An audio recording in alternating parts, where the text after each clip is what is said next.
Hello जी, नमस्कार साथियों। प्रज्ञा institute में आप सभी लोगों का स्वागत है, वंदन है, अभिनंदन है, तहे दिल से स्वागत है। सभी साथियों का तहे दिल से स्वागत है। रेलवे ग्रुप डी की जो श्रृंखला चल रही थी साइंस की, उसी श्रृंखला को आगे बढ़ाया गया है। आज आपके लिए फोर्थ श्रृंखला लेकर आई गई है। ठीक है, आपकी 3 श्रृंखलाएं हो चुकी हैं, आज आपके लिए चौथी श्रृंखला आई है। सभी प्रश्न आपके लिए बहुत ज़्यादा इंपॉर्टेंट है। जो लोग चैनल पर नए आए हुए हैं, कृपया वह चैनल को लाइक करें, शेयर करें और सब्सक्राइब करें। इस चैनल की पीडीएफ प्राप्त करने के लिए नीचे डिस्क्रिप्शन बॉक्स में चैनल का व्हाट्सएप नंबर दिया गया है। आप उस पर व्हाट्सएप करके आप अपना नाम लिखकर भेज सकते हैं। आप अपना नाम लिख के भेज दें और नीचे लिख दें पीडीएफ प्राप्त करने के लिए, या आज से नया सेशन और शुरुआत किया जाएगा। उस पर टेलीग्राम दिया गया है, टेलीग्राम का लिंक ये दिया गया है। तो जो लोग टेलीग्राम की लिंक से जुड़ना चाहें वो लोग टेलीग्राम लिंक से जुड़ सकते हैं। टेलीग्राम लिंक पर जुड़कर सीधे आपको पीडीएफ प्राप्त होगी। तो जो लोग चैनल की पीडीएफ चाहते हैं वो या तो व्हाट्सएप नंबर पर जुड़े या वो टेलीग्राम ग्रुप पर जुड़े। सभी क्वेश्चन आपके लिए बेहद इंपॉर्टेंट है। आप देखते रहेंगे प्रश्न कितने इंपॉर्टेंट है, किसी न किसी परीक्षा के आए हुए हैं। ये एक प्रश्न आपके लिए रेलवे ग्रुप डी के साथ साथ स्टेट में जो भी एग्जाम होते हैं आपके यूपी ट्रिपल एससी के तहत, या यूपी पुलिस, या यूपी लेखपाल, यूपी एसआई, आगामी यूपी फॉरेस्ट गार्ड का होने वाला पेपर है, यूपी बीडीओ, इसके साथ साथ अन्य स्टेट में जो जो पेपर हो रहे हैं उन सभी कुछ पेपरों के लिए एसएससी जीडी विशेष ध्यान देना। रेलवे ग्रुप डी के बाद एसएससी जीडी साइंस के लिए महाभंडारा होगा, क्योंकि वहाँ भी अच्छे क्वेश्चन बनते हैं। बच्चे सोच लेते हैं ग्रुप डी का है कम साइंस पढ़े, ऐसा नहीं है। ग्रुप डी में साइंस बहुत अच्छी पूछी जाती है। आज शायद ये क्वेश्चन पूछा गया था W=FS cos थीटा से। अभी हमारे पास पूरी इन्फॉर्मेशन नहीं आई है, लेकिन क्वेश्चन जैसे ही आएंगे हम आपको आज का एनालिसिस करवाएंगे। चलिए शुरुआत करते हैं बिना समय गंवाए हुए। सभी प्रश्न आपके लिए बहुत ज़्यादा इंपॉर्टेंट है, एक एक करके देखते रहें प्रत्येक प्रश्न को। पहले है, दूध से क्रीम निकालने में कौन सा बल लगता है। देखो, जब कोई वस्तु बाहर की ओर फेंक रही हो तो वो दूध से जब क्रीम निकाली जाती कहाँ फेंकती है, बाहर की ओर। जब बाहर की ओर फेंक रही हो तो उस पर कौन सा बल लगता है, अपकेंद्रीय बल। कौन सा बल लगता है, अपकेंद्रीय बल। और अपकेंद्रीय बल बहुत और पूछा जाता है दूध मशीन के साथ। वॉशिंग मशीन, वॉशिंग मशीन किस सिद्धांत पर कार्य करती है, तो किस बल पर कार्य करती है वॉशिंग मशीन। तो वॉशिंग मशीन में कौन सा बल होता है, अपकेंद्रीय बल। काफ़ी बार वॉशिंग मशीन की वो हिंदी दे देता है, और वॉशिंग मशीन की हिंदी होती है प्रक्षालन यंत्र। हिंदी क्या होती है, प्रक्षालन यंत्र। वो पूछ दे वॉशिंग मशीन ना पूछकर पूछ दे प्रक्षालन यंत्र किस सिद्धांत पर कार्य करता है, कौन सा हो जाएगा, अपकेंद्रीय बल। उपकेंद्रीय बल होता नहीं है। अभिकेंद्रीय बल के बारे में थोड़ा समझ लो। जो नाविक के चारों ओर चक्कर काटता है, नाविक के चारों ओर चक्कर लगाना, या कोई वस्तु घूमती हुई चारों ओर चक्कर लगा रही है जिसका मुख केंद्र की ओर, जैसे वो खिलाड़ी होते हैं वो कुएं वाले, मौत के कुएं में साइकिल चलाते हैं, तो कौन सा बल लगता है, अभिकेंद्रीय बल। ठीक है, ये सभी उदाहरण किसके हो जाएंगे, अभिकेंद्रीय बल के। आगे, जब एक पत्थर को चांद की सतह से पृथ्वी पर ले जाया जाता है। देखो, पत्थर को चांद से पृथ्वी पर ले जाया जा रहा है, तब क्या परिवर्तन पड़ेगा। देखो, इसका द्रव्यमान बदल जाएगा। विशेष बात समझना, हमेशा के लिए समझ लेना। चाहे पत्थर को कहीं भी लेकर जाओ, किसी वस्तु को कहीं भी लेकर जाओ, उसके द्रव्यमान पर कोई परिवर्तन नहीं पड़ेगा। जो परिवर्तन होता है वो किस पर होता है, भार पर। क्योंकि W बराबर क्या होता है, mg, द्रव्यमान गुणे त्वरण। तो परिवर्तन होता है वो किस पर होता है, भार पर होता है। द्रव्यमान पर कोई परिवर्तन नहीं होता है। इसका भार बदल जाएगा। बिल्कुल, चंद्रमा पर गुरुत्वाकर्षण त्वरण कैसा है, कम है। पृथ्वी पर ज़्यादा है तो भार बदल जाएगा, लेकिन द्रव्यमान पर कोई परिवर्तन नहीं होगा। Option number B is the correct answer. विशेष ध्यान देना, चाहे कोई वस्तु कहीं भी लेकर जाओ, उसके द्रव्यमान पर कोई परिवर्तन नहीं पड़ेगा। जब भी परिवर्तन पड़ेगा तो किस पर पड़ेगा, भार पर। भार पर परिवर्तन क्यों पड़ता है, W बराबर क्या होता है, mg, द्रव्यमान गुणे त्वरण। अगर त्वरण बढ़ता है तो भार बढ़ जाता है, त्वरण कम होता है, भार कम हो जाता है। चलिए आगे चलते हैं। किसी लिफ्ट में बैठे हुए यात्री को कब अपना भार अधिक महसूस होगा। देखो, जब लिफ्ट त्वरण गति से ऊपर जा रही हो, क्या हो रही हो, जब लिफ्ट त्वरण गति से ऊपर जा रही हो तो उसे भार अपना कैसा महसूस होगा, अधिक महसूस होगा। और जब त्वरित गति से नीचे आ रही हो तब उसे अपना भार कैसा महसूस होगा, कम महसूस होगा। एक समान वेग से चाहे ऊपर जा रही हो और चाहे नीचे आ रही हो, जब उसमें त्वरण नहीं लगता है तो भार हमेशा समान महसूस होगा। एक समान त्वरण से चाहे ऊपर जाए चाहे नीचे जाए, भार हमेशा समान महसूस होगा। लेकिन कभी ऐसा बात को सुनना, यदि लिफ्ट नीचे आते समय रस्सी टूट जाए तो उसे भार शून्य महसूस होगा। रस्सी क्या हो जाए, अगर रस्सी टूट जाए लिफ्ट की तो भार कैसा महसूस हो जाएगा, शून्य महसूस हो जाएगा। ऐसी अगर पृथ्वी के त्वरण से लिफ्ट का गुरुत्वीय त्वरण अधिक हो तो जो व्यक्ति होगा उसकी छत, उसका सिर लिफ्ट की छत में लगेगा। ठीक है, तो यहाँ क्या है, व्यक्ति अपना भार कम अधिक महसूस करता है जब लिफ्ट ऊपर की ओर जा रही हो, जब नीचे की ओर आती है तो उसे कैसा महसूस होता है, कम महसूस होता है। चलिए, एक लिफ्ट किसी व्यक्ति का प्रत्यक्ष भार अप्रत्यक्ष भार से कम, ऊपर जस्ट बता चुके कि नहीं, कब कम होगा, जब त्वरण के साथ कहाँ आ रही हो, नीचे आ रही हो। त्वरण के साथ अगर नीचे आ रही है तो भार कैसा उसे महसूस हो जाएगा, कम। और अगर ऊपर जा रही है तो अधिक। और एक समान वेग से नीचे ऊपर जा रही तो भार में कोई परिवर्तन नहीं होगा। पृथ्वी के गुरुत्वाकर्षण का कितना भाग चंद्रमा के गुरुत्वाकर्षण के नजदीक होता है। देखो, चंद्रमा का जो गुरुत्वीय त्वरण होता है पृथ्वी की तुलना में 1/6 होता है। तो कौन सा ऑप्शन है, 1/6। हमने आपको बताया था कि यदि किसी व्यक्ति का भार पृथ्वी पर 60 न्यूटन हो, पृथ्वी पर कितना हो, 60 न्यूटन, तो चंद्रमा पर उसका भार हो जाएगा इसका 1/6, 6 दाई 60 कितने न्यूटन हो जाएगा, 10 न्यूटन। चलिए आगे चलते हैं, देखते रहे प्रश्न, बहुत ज्यादा इंपॉर्टेंट है। लोलक की काल अवधि किस पर निर्भर करती है। देखो, लोलक की काल अवधि किस पर निर्भर करती है, तो जो लोलक की लंबाई होती है उस पर निर्भर करती है, तो लंबाई पर निर्भर करती है। और देखो क्या होता है, टी बराबर 2 पाई √L/g। देखो 2 पाई कॉन्स्टेंट हो गया, तो ऊपर है लंबाई नीचे है त्वरण, तो जो लोलक का काल अवधि होता है वो किस पर निर्भर करता है, लंबाई और त्वरण पर। अगर लंबाई बढ़ रही होगी तो काल अवधि बढ़ जाएगी, लंबाई अगर गुरुत्वीय त्वरण कम हो रहा बढ़ रहा होगा तो काल अवधि कम हो जाएगी। ठीक है, क्योंकि ये दूसरे के कैसे होते हैं, एक दूसरे के विपरीत, क्योंकि L/g है यहाँ, और यहाँ क्या लगा है, वर्गमूल लगा है। लोलक घड़ियां गर्मियों में सुस्त क्यों हो जाती है। देखो, गर्मियों में जो लोलक होता है उसकी लंबाई क्या हो जाती है, बढ़ जाती है। जब लंबाई बढ़ जाएगी तो सीधी सी बात, देखो L बढ़ जाएगा कि नहीं, ये क्या लिखा था हमने, T बराबर 2 पाई √L/g। जब L बढ़ जाएगा तो आवर्तकाल बढ़ जाएगा कि नहीं, और जब आवर्तकाल बढ़ जाएगा तो दोलन का समय कैसा हो जाएगा, बढ़ जाएगा।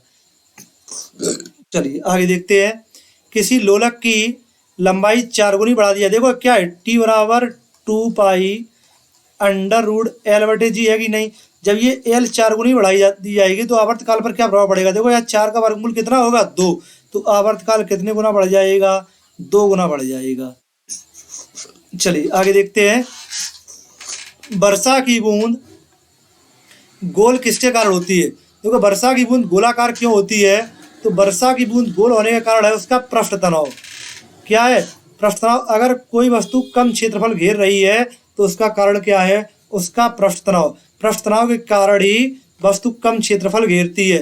विशेष ध्यान देना, अगर कोई वस्तु कम क्षेत्रफल घेर रही है तो उसका कारण क्या है, तनाव। पृष्ठ तनाव के कारण ही वस्तु कम स्थान घेरती है। आगे देखते हैं, तेल दीपक में बत्ती में तेल किसके कारण जाता है, तो किसके कारण जाता है, केशकत्व के कारण। केशकत्व के कारण ही भूमिजल नीचे जाता है। ठीक है, केशकत्व के कारण ही पौधों की जड़ों में जल पहुंचता है। तो ये सभी उदाहरण किसके हैं, केशकत्व के। सयांता की इकाई क्या है, तो सयांता की इकाई क्या होती है, poise. Option number A is the correct answer. उत्प्लावकता का नियम किसने दिया, तो उत्प्लावन सिद्धांत किसने दिया, आर्किमिडीज। किसने दिया था, आर्किमिडीज। पढ़ा था उत्प्लावन बल, इसका दिया हुआ है, आर्किमिडीज का दिया हुआ सिद्धांत है। Option number A is the correct answer. आगे देखते हैं, महान वैज्ञानिक आर्किमिडीज का संबंध किससे है। देखो, आर्किमिडीज जो थे वो ग्रीस के थे। कहाँ के थे, ग्रीस के थे। Option number D is the correct answer. आगे देखते हैं, ध्वनि तरंगों की प्रकृति कैसी होती है। देखो, ध्वनि तरंगों की जो प्रकृति होती है वो अनुदैर्घ्य होती है, और जो प्रकाश तरंगों की प्रकृति होती है, प्रकाश तरंगों की, वो अनुप्रस्थ होती है। अनुप्रस्थ। ध्वनि तरंगों की कैसी होती है? अनुदैर्घ्य, और प्रकाश तरंगों की कैसी होती है? अनुप्रस्थ। आगे देखते हैं, अपने उड़ान पथों में अवरोधकों की पहचान के लिए चमगादड़ निम्नलिखित तरंगों में से कौन सी एक तरंग का प्रयोग करता है। देखो, चमगादड़ किसका प्रयोग करता है? तो चमगादड़ प्रयोग करता है पराश्रव तरंगों का। किसका? पराश्रव तरंगों का। Option number C the correct answer. पराश्रव ध्वनि तरंग की आवृत्ति कितनी होती है? तो पराश्रव की होती है 20,000 हर्ट्ज से ऊपर। देखो, 3 प्रकार की ध्वनि तरंगें होती हैं। अपश्रव्य, जिन्हें बहुत कम सुना जा सकता है, श्रव्य, जिन्हें सुनते हम, और पराश्रव्य। अपश्रव्य की जो आवृत्ति होती है 0 से 20 हर्ट्ज तक होती है। श्रव्य की होती है 20 हर्ट्ज से 20,000 हर्ट्ज तक होती है, और जो पराश्रव्य की होती है 20,000 हर्ट्ज से ऊपर होती है। ठीक है, जो 3 ध्वनि तरंगें होती है, अपश्रव्य, श्रव्य और पराश्रव्य। अपश्रव्य 0 से 20 हर्ट्ज, श्रव्य 20 हर्ट्ज से 20,000 हर्ट्ज, पराश्रव्य 20,000 हर्ट्ज से ऊपर की। आगे देखते हैं, अपने उड़ान में अवरोधकों की पहचान के चमगादड़, फिर मिल गया साला चमगादड़। तो चमगादड़ के लिए कौन सी होती है? पराश्रव्य तरंगें। पराश्रव्य तरंगें वे तरंगें हैं जिनकी आवृत्ति 20,000 हर्ट्ज से अधिक हो। ध्वनि तरंगें कैसी चलती हैं? देखो, ध्वनि तरंगें जो होती हैं वो हमेशा लंबवत चलती हैं। कैसी चलती है? लंबवत चलती है। श्रव्य परिसर में ध्वनि, देखो श्रव्य के लिए आपने क्या कितनी बताई थी? 20 हर्ट्ज से 20,000 हर्ट्ज तक। तो option number A is the correct answer. वायु में ध्वनि की चाल 332 मीटर प्रति सेकंड होती है। यदि दाब बढ़ाकर दोगुना कर दिया जाए तो ध्वनि की चाल पर क्या प्रभाव पड़ेगा? देखो सभी लोग समझो, जब दाब बढ़ा दिया जाएगा तो ध्वनि की चाल पर क्या प्रभाव पड़ेगा? तो ध्वनि की चाल पर कोई प्रभाव नहीं पड़ेगा। कितनी रहेगी? 332 मीटर प्रति सेकंड।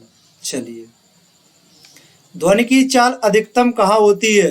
देखो, निर्वात में ध्वनि की चाल हो जाती है 0। विशेष ध्यान देना, क्वेश्चन काफी पूछा जाता है, निर्वात में ध्वनि की चाल कितनी होती है? तो निर्वात में ध्वनि की चाल कितनी हो जाती है? 0। ठीक है, वायु में ध्वनि की चाल कितनी होती है? तो वायु में 332 या 330 मीटर प्रति सेकंड होती है। Option number A is the correct answer. देखते रहे, सभी प्रश्न आपके लिए बहुत ज्यादा इंपॉर्टेंट है। जो लोग चैनल पर नए आए हुए हैं, कृपया वह चैनल को लाइक करें, शेयर करें और सब्सक्राइब करें। ज्यादा से ज्यादा वीडियो को शेयर करें, क्योंकि जब वीडियो शेयर होगा तो ज्यादातर लोगों के पास पहुंचेगा, ज्यादातर लोग देखेंगे, आपको भी फायदा होगा और हमें भी फायदा होगा। चलिए आगे चलते हैं। 100 डेसिबल का शोर निम्न स्तर में से किसके संगत होगा? मतलब अगला क्वेश्चन है, 100 डेसिबल का शोर किसके संगत होगा? कहाँ 100 डेसिबल का शोर होता है? ठीक सुनी जाने वाली ध्वनि नहीं, क्योंकि ठीक सुनी जाने वाली जो ध्वनि होती है वो 30 के लगभग होती है। साधारण वार्तालाप में ये भी 30 होती है, क्योंकि अब ठीक सुने जाने के लिए थोड़ी 15 कम भी आ जाती है। गली के शोरगुल की आवाज़ नहीं, गली के शोरगुल में जब आपस में लड़ाई झंझट होते हैं तो 60 तक पहुंचती है। किसी मशीन की दुकान से आने वाला शोर, यही मशीन की दुकान से 100 डेसिबल ध्वनि हो जाती है। गली में शोर होने पर 60 होती है। और WHO के अनुसार WHO के अनुसार 50 डेसिबल से ऊपर की ध्वनि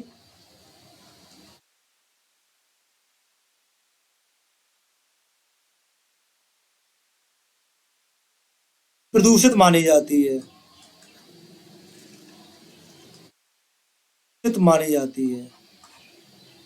WHO के अनुसार 50 डेसिबल से ऊपर की ध्वनि कैसी मानी जाती है? प्रदूषित मानी जाती है। आगे देखते हैं, यदि किसी सितार और बांसुरी को एक ही स्वर पर बजाया जाए तो उनसे उत्पन्न ध्वनि का भेद। देखो जब कभी ध्वनि का अंतर करना हो आपको तो ध्वनि की गुणता पर अंतर होता है। Option number D is the correct answer. प्रबलता और तारत्व पर कोई अंतर नहीं होता है। अगर किसी ध्वनि में आपको विविधता सुननी है तो वो किस पर होती है? ध्वनि की गुणता पर। आगे देखते हैं।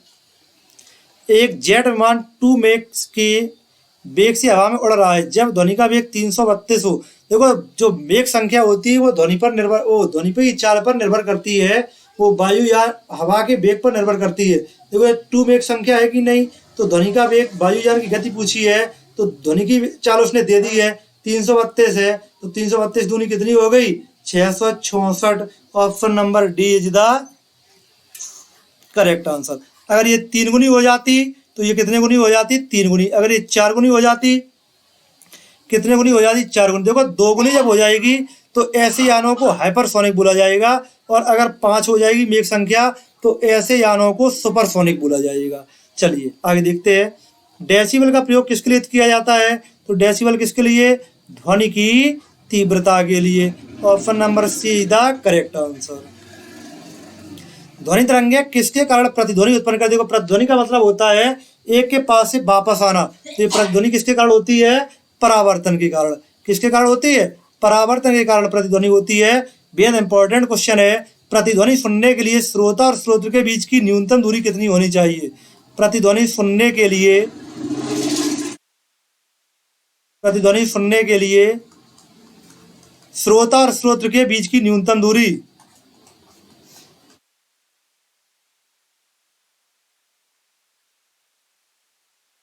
और स्रोत्र के बीच न्यूनतम दूरी। देखो एक्यूरेट आंसर है इसका 16.6 मीटर, लेकिन 16.6 मीटर आपको मिलेगा नहीं, तो पेपर के लिए हो जाएगा 17 मीटर। प्रतिध्वनि सुनने के लिए श्रोता और स्रोत के बीच की जो न्यूनतम दूरी होगी वो कितनी हो जाएगी? 17 मीटर। चलिए आगे देखते हैं। सोनार अधिकांशतः प्रयोग किसमें किया जाता है? देखो सोनार का प्रयोग किसमें किया जाता है? तो नौ संचालन में। किसमें? नौ संचालन में। आज के क्वेश्चन पर इसी पर प्रत्येक दिन की भांति यहाँ भी एक क्वेश्चन हम छोड़े जा रहे हैं, और इससे भी हम देखेंगे कि किसने वीडियो तक को लास्ट तक देखेगा वही इसका आंसर देगा। यहाँ आपको बताना है सोनार का फुल फॉर्म। सोनार का फुल फॉर्म। जो लोग चैनल को लास्ट तक देखें, वीडियो को लास्ट तक देखें, वो सोनार का फुल फॉर्म कमेंट बॉक्स में जरूर बताएं। और चैनल की पीडीएफ प्राप्त करने के लिए डिस्क्रिप्शन बॉक्स में चैनल का व्हाट्सएप नंबर दिया गया है और टेलीग्राम का लिंक दिया गया। आप कहीं भी जुड़ जाएं, चैनल की पीडीएफ आपको प्राप्त होती रहेगी। किसी ध्वनि स्रोत की आवृत्ति में होने वाले उतार चढ़ाव को क्या कहते हैं? देखो जब ध्वनि में उतार चढ़ाव हो रहा है तो उसे क्या कहा जाता है? डॉपलर प्रभाव। डॉपलर प्रभाव के कारण ही ध्वनि में उतार चढ़ाव होता है। पास आती रेलगाड़ी की सीटी आवृत्ति या तीक्ष्णता की बढ़ती जाती है, ऐसा किसके कारण? देखो जब रेलगाड़ी पास आती है तो ध्वनि की चाल बढ़ती जाती है। ये किसके कारण होता है? जब ध्वनि की चाल अगर बढ़ रही है तो सीधी सी प्रभाव किस पर हो रही होगी? डॉपलर पर। कौन सा प्रभाव हो जाएगा? डॉपलर प्रभाव। Option number B is the correct answer. चलिए आगे देखते हैं। पास आती रेलगाड़ी, फिर ये मिल गया तो कौन सा हो गया? डॉपलर प्रभाव। केल्विन मान के लिए मानव शरीर, देखो मानव शरीर का तापमान कितना होता है? 37 डिग्री। केल्विन तापमान शुरुआत कहाँ से होता है? 273, 0, 7, 3, 10 और 1, 11, 2 और 1, 3। तो केल्विन 73 में मानव शरीर का तापमान कितना हो जाएगा? 310 केल्विन। जिसे समझ लेना, केल्विन जो पैमाना होता है 273 से शुरुआत होता है और 373 तक चलता है। डिग्री सेल्सियस पैमाना होता है, ये 0 से शुरुआत होता है, 100 तक चलता है। किस तापमान पर पाठ्यांक सेल्सियस और फ़ारेनहाइट दोनों समान होंगे? तो कौन से तापमान? -40 डिग्री। कब? -40 डिग्री पर सेल्सियस डिग्री और फ़ारेनहाइट डिग्री दोनों एक समान हो जाएंगे। चलिए आगे देखते रहें। प्रश्न बहुत ज़्यादा इंपॉर्टेंट है आप लोगों के लिए। न्यूनतम संभव ताप कितना है? देखो न्यूनतम संभव ताप, देखो केल्विन कितना? 0 डिग्री केल्विन होगा कि नहीं, और यहाँ -273 डिग्री सेल्सियस। तो -233 डिग्री सेल्सियस पर ही न्यूनतम तापमान हो सकता है, और वो कौन सा तापमान हो जाएगा? 0 केल्विन। किसी मानव के शरीर में तापक्रम, तो मानव के शरीर का जो तापमान होता है वो कितना होता है? 98.6 फ़ारेनहाइट। 98.6 फ़ारेनहाइट ये मानव शरीर का जो शुद्ध तापमान होता है। एक स्वस्थ मनुष्य शरीर के तापमान, तो मानव शरीर का तापमान होता है 37 डिग्री सेल्सियस, और अगर इसकी भी एक्यूरेट वैल्यू निकाली जाए तो 36.9 डिग्री सेल्सियस। आगे देखते रहे।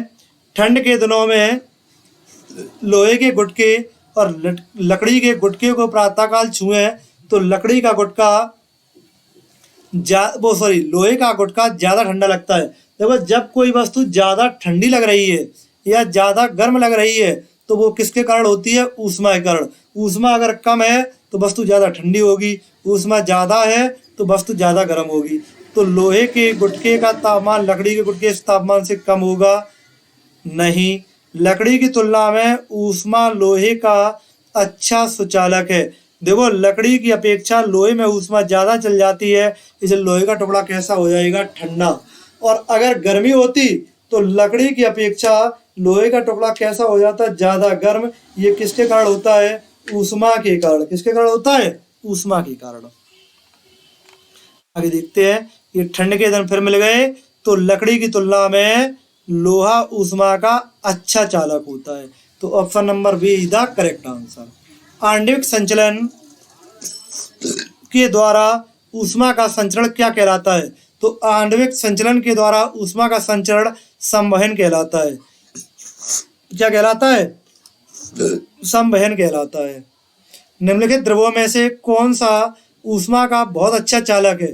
देखो, जो ऊष्मा का सबसे अच्छा चालक है वो क्या है? पारा। ऊष्मा का सबसे अच्छा चालक क्या है? पारा।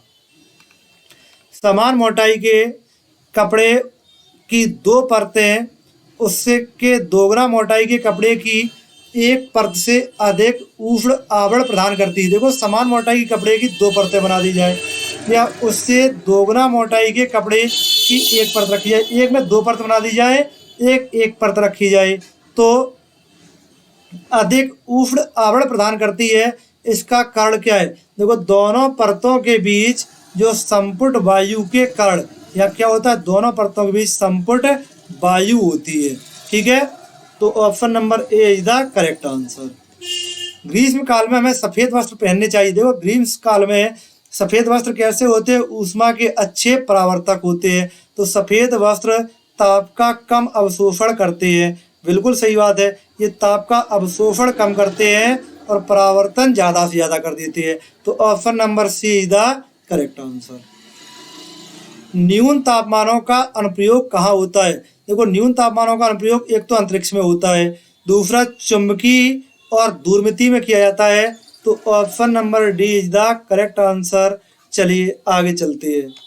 तेज हवा वाली रात्रि में ओस नहीं पड़ती है, क्योंकि जब हवा तेज चल रही होगी तो वाष्पीकरण की जो दर होगी वो कैसी हो जाएगी? तेज हो जाएगी। Option number A is the correct answer. हवा अगर तेज चल रही होगी, वाष्पीकरण की दर कैसी हो जाएगी? तेज हो जाएगी।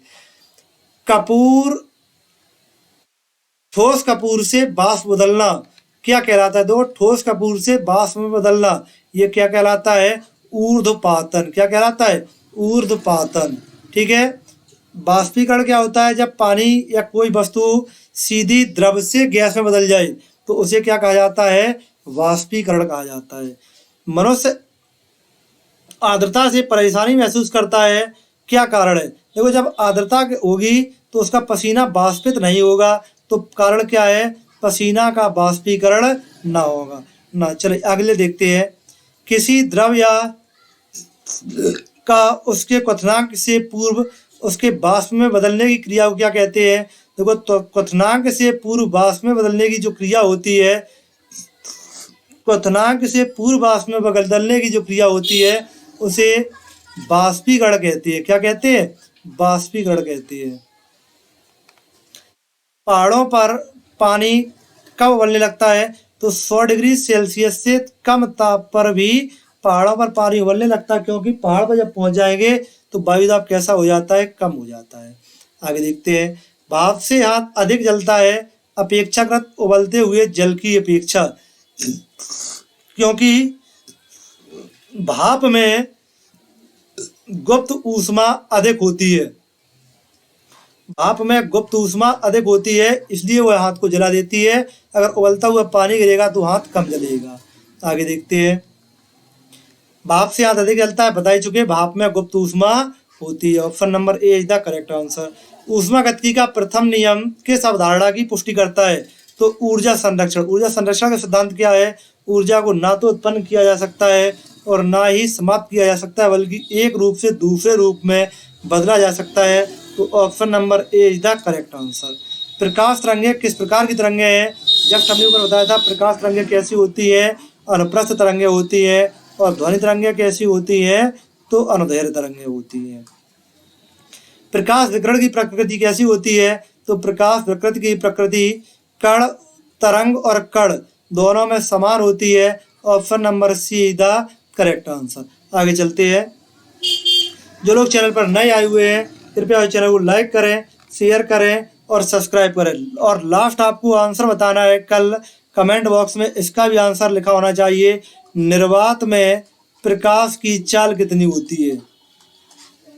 निर्वात में प्रकाश की चाल कितनी होती है? निर्वात में प्रकाश की चाल कितनी होती है? इसका आंसर आपको कमेंट बॉक्स में देना। आज के लिए 2 क्वेश्चन हमने कमेंट बॉक्स में छोड़ दिए हैं। धन्यवाद। इतिश्री। जो लोग चैनल पर नए आए थे कृपया चैनल को लाइक करें, शेयर करें।